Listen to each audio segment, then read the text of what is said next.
Hello everyone, क्या हाल चाल। सब बढ़िया एकदम। आज देखेंगे बेसिक्स ऑफ मैथ। बहुत ही इम्पोर्टेंट क्लास है बेसिक्स ऑफ मैथ्स की। अगर ये क्लास तुम लोग नहीं की हो तो समझ लो कुछ भी नहीं की हो। जितने भी मैथ्स के स्टूडेंट हैं उनके लिए जो क्लास है बहुत ही इम्पोर्टेंट है बेसिक्स ऑफ मैथ। इसमें हम पढ़ेंगे नंबर्स के बारे में। किसके बारे में देखेंगे? नंबर्स के बारे में, कि नंबर्स कौन से होते हैं, कैसे होते हैं। और गारंटी से बता रहे हैं, अगर ये क्लास तुम आज देख लेते हो तो कहोगे वाकई में बहुत अच्छी क्लास देखे हैं। चलो शुरू हो जाते हैं। हमारे नंबर्स जो हैं लगभग दो पार्ट में हमने डिवाइड किया है। पहले पार्ट में हमने किया है रियल नंबर को डिवाइड, रियल नंबर, और दूसरे होते हैं इमेजिनरी नंबर, इमेजिनरी नंबर्स। ठीक है। रियल नंबर क्या होते हैं? सर, जिनका स्क्वायर करने पे क्या आता है? Positive number. जैसे एग्जांपल में देख लेते हैं कि हमने कोई किया, जैसे 2 का स्क्वायर और इसका क्या आया 4, पॉजिटिव नंबर है। -2 का होल स्क्वायर निकाला तो क्या आया 4। यानी ऐसा कोई नंबर लें, या फिर रूट के अंदर कोई 2 है जिसका स्क्वायर करने पे क्या आया 2। यानी अगर कोई नंबर ऐसा लें जिसका स्क्वायर करने पे कौन सा नंबर आता है? Positive number. वो सारे नंबर तुम्हारे क्या हैं? Real number. ठीक है। अब आते हैं इमेजिनरी नंबर पे। इमेजिनरी नंबर क्या होता है? सर, जिनका स्क्वायर करने पे क्या आता है? निगेटिव का नंबर आता है। किसका नंबर आता है? निगेटिव का। जैसे हमने क्या किया, -3 का स्क्वायर किया तो क्या आएगा? -3 तो आएगा। या फिर इसको दिखाते हैं, जैसे -1 अंदर बचता है कभी, -1, जिसको हम दिखाते हैं आयोटा से। किससे दिखाते हैं? आयोटा, जिसको डिनोट करते हैं आई से। मतलब -1 जो रूट के अंदर होता है इसको आई से डिनोट करते हैं, और इस आई का मतलब क्या होता है? आयोटा। आगे आते हैं, जो हमारे रियल नंबर होते हैं इनके अंदर लगभग 3 चीज़ें पढ़ लेंगे जो इम्पोर्टेंट है मेन। पहला देखेंगे रेशनल नंबर के बारे में, रेशनल नंबर। ठीक है। दूसरा देखेंगे इंटीजर्स के बारे में, फिर होल नंबर के बारे में। इतनी बात आज हम करेंगे, और ऐसी बात करेंगे जो हो सकता है तुम लोगों को बिल्कुल भी ना पता हो। सबसे पहले जान लेते हैं रियल नंबर के बारे में। धैर्य बना के देखते रहो बस। रियल नंबर, रियल नंबर को हम 2 पार्ट्स में डिवाइड करते हैं। कितने पार्ट्स में? 2 पार्ट्स में। सबसे पहले सबको पता होगा rational number, rational numbers. Rational number कौन से होते हैं? सर, जिनको p/q के फॉर्म में लिखा जाता है ना। और जो नीचे वाला नंबर तो 0 के बराबर नहीं होता है। या फिर ये कहो, जो रेशनल नंबर होते हैं इनकी डिफिनेशन ये कह सकते हैं कि नॉन रिकरिंग होते हैं। ठीक है। और ये कब टर्मिनेट हो जाते हैं? क्या होते हैं? टर्मिनेट हो जाते हैं। इनको बोलो नॉन रिकरिंग नंबर, या फिर बोलो टर्मिनेटिंग नंबर, है ना। रेशनल नंबर को क्या बोला जाता है? टर्मिनेटिंग नंबर भी बोला जाता है। जैसे एग्जाम्पल है 1/2, 1/3, या फिर कहो 22/7। ये सारे जो नंबर हैं ये सब क्या हैं? Rational number. फिर सर दूसरा पार्ट क्या आता है? देख लेते हैं इरेशनल नंबर के बारे में। दूसरा क्या आता है? Irrational numbers. सही है। इरेशनल नंबर को कैसे लिखा जाता है? इनको बोल सकते हैं जैसे which can not be terminated. इनको क्या बोल सकते हैं? Which can not be terminated, can not be terminated. जैसे √2 की वैल्यू क्या आती? 1.414 और आती ही चली जाएगी, है ना। √3 की देखोगे तो क्या आती है?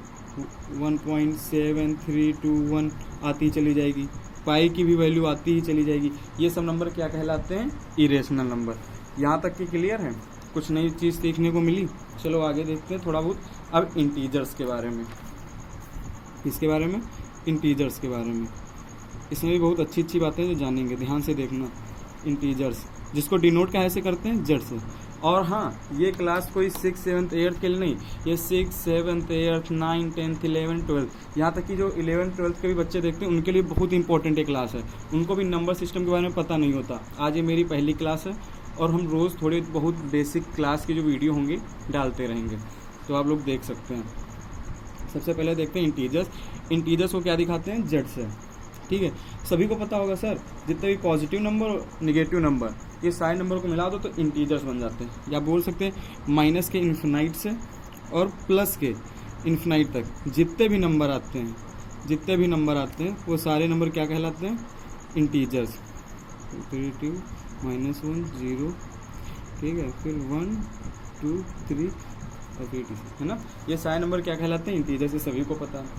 अब अगर क्वेश्चन बनता है सर पॉजिटिव इंटीजर्स क्या होते हैं, पॉजिटिव इंटीजर्स,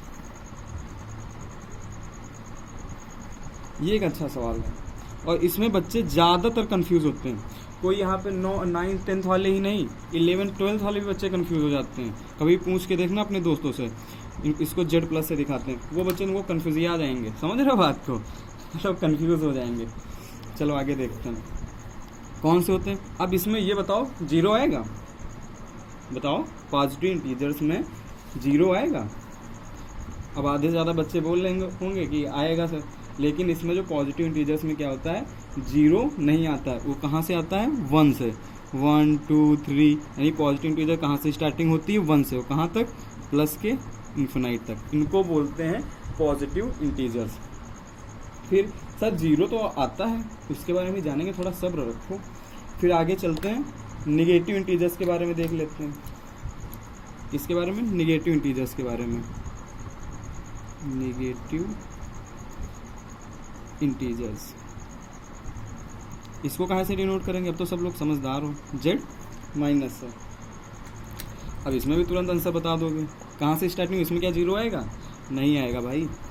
कहाँ से स्टार्टिंग होगी, -1 -2 -3 और माइनस के इन्फिनाइट तक। बहुत बढ़िया। फिर एक नंबर आता है non negative integers, non negative integers, उसमें क्या जीरो आएगा, नॉन निगेटिव इंटीजर्स में क्या जीरो आ सकता है, बिल्कुल आएगा भाई। Non negative integers, non negative integers, इसमें जो होता है जीरो आता है। यानी जीरो को बोल सकते हैं ना ही ये पॉजिटिव है और ना ही ये निगेटिव है, समझे बात को। यानी जीरो इसमें क्या होता है, आ सकता है। और कौन से निगेटिव नहीं, तो इसमें चल सकता है, जैसे 1 2 3, फिर प्लस के इन्फिनाइट तक, समझे। और फिर एक आता है नंबर नॉन पॉजिटिव इंटीजर्स, इनका नाम सुना है, नॉन पॉजिटिव इंटीजर्स। इसमें क्या होता है, इसमें भी जीरो आएगा। यानी हमने पहले ही बताया कि जीरो जो होता है ना ही पॉजिटिव होता है और ना ही निगेटिव होता है। बाकी के सारे नंबर -1 -2 -3, क्या ये बात तुम लोगों को पता थी, बोलो, नहीं पता थी ना। अभी और आगे देखते हैं, अभी और इंटरेस्टिंग से क्वेश्चन बनाते हैं इसी में।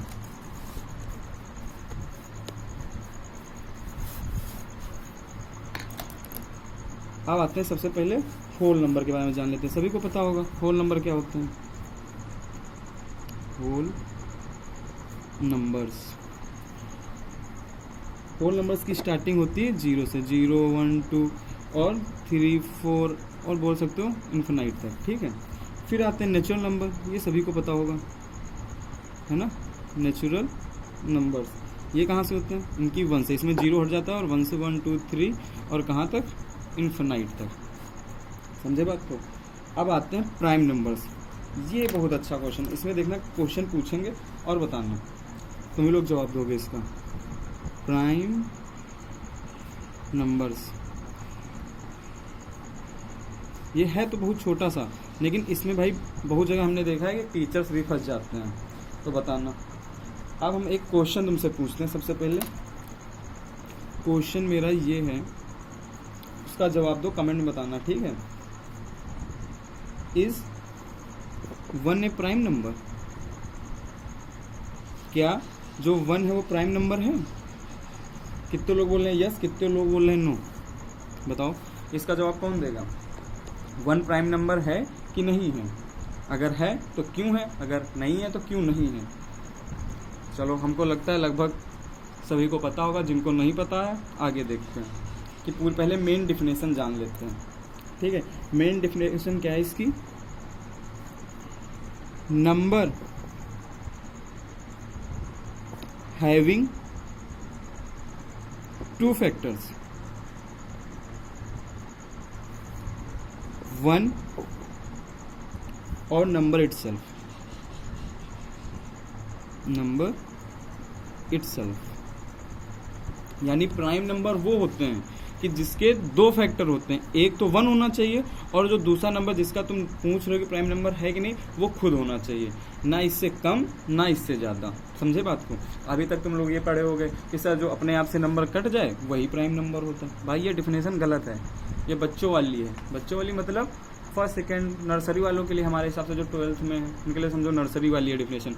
मेन डिफिनेशन तुम्हारे लिए ये है। जैसे हमने पूछा क्या 4 प्राइम नंबर है, तो देखोगे 4 का फैक्टर एक तो 1 होगा ही, दूसरा 2 है और तीसरा 4 खुद ही है। इसके फैक्टर कितने हो गए? 3। लेकिन प्राइम नंबर में फैक्टर कितने होने चाहिए? 2। समझे बात को? तो ये प्राइम नंबर नहीं है। क्या 3 प्राइम नंबर है? देखते हैं। हाँ सर ये है, क्योंकि एक इसका फैक्टर क्या है? 1 है और दूसरा क्या है? 3 है। समझे बात को? अब मेरा क्वेश्चन क्या था? Is a 1 prime number? क्या 1 प्राइम नंबर है? तो इसका देखते हैं, इसका फैक्टर निकाल के देखो। तो 1 का फैक्टर क्या निकल रहा है? बस 1, एक ही तो फैक्टर निकला। तो यानी ये भी प्राइम नंबर नहीं है। यानी आंसर में अगर देखा जाए तो no, 1 is not prime number. क्या बात को समझे? हमारे हिसाब से बहुत अच्छे से समझ गए हो। है ऐसी बात कि नहीं है? चलो एक और क्वेश्चन पूछ लेते हैं, देखते हैं बता पाओगे या नहीं। इजी सा क्वेश्चन है। ठीक है, how many prime numbers are there 1 to 50? यानी 1 से 50 तक कितने प्राइम नंबर आते हैं? सभी लोग पेन उठा के जल्दी जल्दी करना शुरू करो हमारे साथ में। बताओ। सबसे पहले तो हमारा आता है 2, फिर 3, फिर 5, 7, 11, 13, फिर 17, 19, फिर 23, फिर 29, 31, फिर 37, 41, 43 और 47। इतने भी हैं? क्या और भी हैं भाई? बताओ। अब देखते हैं कितने नंबर हुए। 1 2 3 4 5 6 7 8 9 10 11 12 13 14 15। यानी टोटल कितने नंबर हैं? 15 नंबर्स।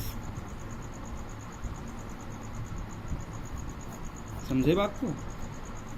अब थोड़ा देख लेते हैं कंपोजिट नंबर के बारे में। Composite numbers. अब ये बताओ कंपोजिट नंबर के बारे में क्या सीखे हो? बच्चों को इसमें बहुत ज़्यादा दिक्कत होती है, हाई स्कूल वाले बच्चों को। यहाँ तक कि हमने एक बार पूछा अपने 12th वाले बच्चों से, तो 12th वाले भी बच्चों को इनके बारे में नॉलेज नहीं था। ये बेसिक क्लास है, वाकई में बहुत इंपॉर्टेंट क्लास है और सबको इनके विषय में नॉलेज होना बहुत ही ज़रूरी है। अब इसकी क्या डेफिनेशन है? Number at least 2 factors